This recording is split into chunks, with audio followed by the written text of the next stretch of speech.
Hey everyone, welcome to my channel. My name is Love. In today's video, I will be giving you guys all the new updates regarding travel restrictions to Canada from India or from any other country as well. So I will be giving you guys an update on the travel updates, quarantine restrictions, the vaccine mandate updates, and everything you need to keep in mind if you are planning to come to Canada anytime soon, because a lot of travel restrictions have been updated and have been changed, which are very important, and I thought making a video was important for those updates. So make sure you guys stick to the end of the video so you guys know exactly what to prepare and what to keep in mind before coming to Canada. And without wasting any time, let's get into it. All right, so firstly, let's talk about the Omicron variant, which is being really famous right now and one of the major concerns in Canada and many other countries for traveling. So to give you guys a quick update on that, Canada is taking that seriously, and all these countries, the list of the countries, as you can see on the side of the screen, if you travel to these countries or have been in these countries in the last 14 days, you won't be allowed to come to Canada.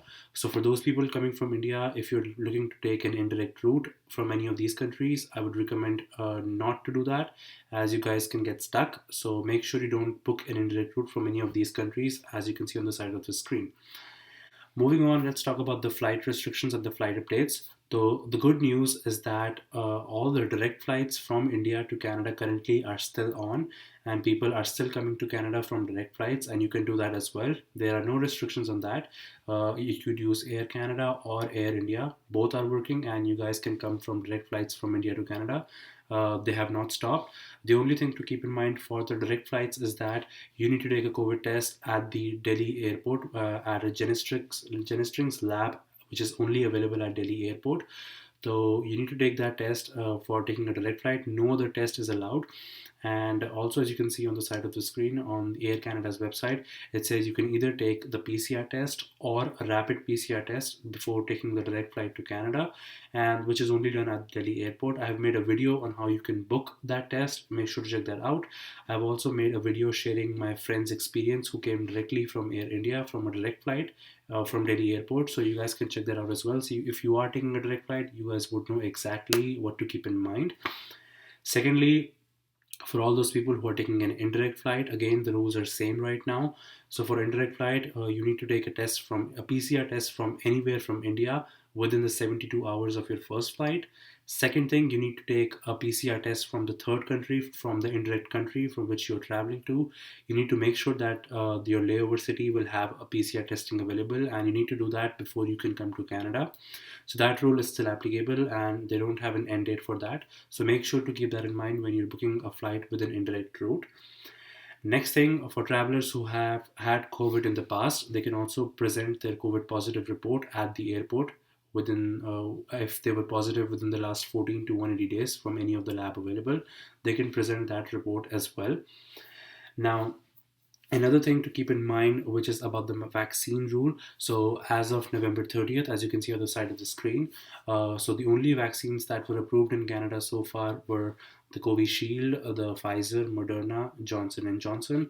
But as of November 30th, good news is that even Covaxin and these two vaccines have also been approved in Canada. So if you guys have taken any of these vaccines, you would be considered fully vaccinated in Canada, and you can avoid quarantine restrictions. Moving on, as of January 15th, this one is important, so keep in mind. As of January 15th, the vaccine is mandatory for all international students and anyone who is looking to come to Canada for their studies or anything at all. If you are not fully vaccinated, you won't be allowed to enter Canada. Before that, you can come, but after January 15th, you need to make sure that you are fully vaccinated with both the doses, and 14 days should have passed after your second dose. So keep that in mind, and also make sure that your DLI college is also approved for the COVID readiness plan. So make sure you contact your college about that, or you can find online on IRCC's website about that as well. Next important point is that before January 15th, until January 15th, if you are not vaccinated, you can still come to Canada. But if you are unvaccinated, you would need to do a 14-day regular quarantine. You do not need to do a hotel quarantine anymore. You just need to do a regular quarantine. And when you come to Canada, you would do an on-arrival testing at the airport, which is free of cost. And then you would do an 8th day COVID testing as well, which is again free of cost. So those 2 tests are required for unvaccinated people who will do a 14-day regular quarantine at home or at a B&B. For vaccinated people, the rules have changed as well. Now, if you come to Canada and you're fully vaccinated, even from India, you would need to do an on-arrival COVID testing at the airport, and you would need to stay inside, stay at home until the test result comes out, but you do not need to quarantine at all. Also, as you can see, even one of the colleges have sent me an email. So as you can see this email on the side of the screen, they tell you that after January 15th, you can come to Canada only if you are fully vaccinated. And even if you are fully vaccinated, you must take a COVID test upon arrival, and you will be required to quarantine while you await for the test results. So again, this is important. Until your test results comes out, technically you need to be in quarantine. For that, you can stay in a relative's house, in the home where you were planning to go, or even in a B&B or whatever, until the result comes out. After that, you can go out freely. Next thing, there's a really important tweet up from Canada and India, which is again IRCC, about the e-medical, which many students tend to neglect, and you guys need to keep in mind. So let's talk about that now.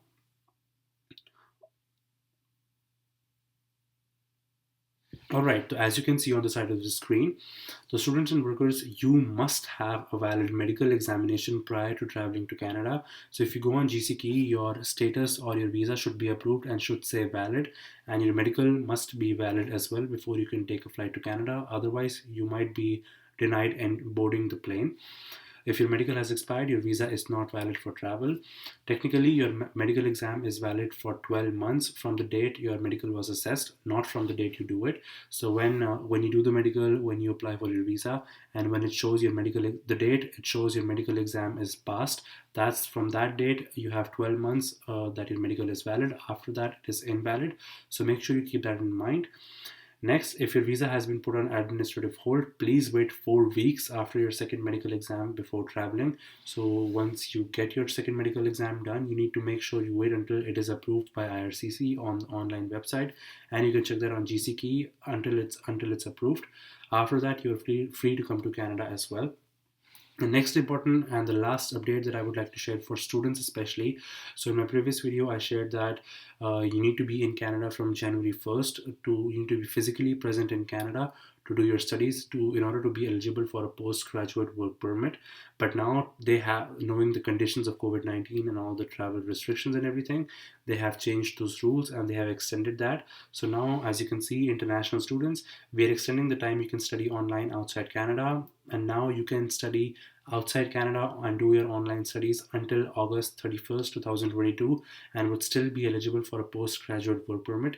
It doesn't matter even if you have done your entire studies online outside of Canada until August 31st, 2022, and you would still be eligible for a postgraduate work permit, which is a good and relieving news for international students. And that was pretty much it all about today's video, guys. I hope this video give you guys a clarification on all the new travel updates and restrictions to Canada, and gives you guys a clear idea of exactly what you need to keep in mind if you're planning to come to Canada. So if you guys did like this video, guys, make sure to leave a like to the video. It tells YouTube that the video is good and informative. Do share it with your friends. Do subscribe to the channel for more videos. It motivates me as well. And as always, I'll see you guys in the next one. In the meantime, if you are planning to come to Canada and you're looking how much you would be spending in your first month in Canada, make sure to check out this video as well. And I will see you in the next one. Bye.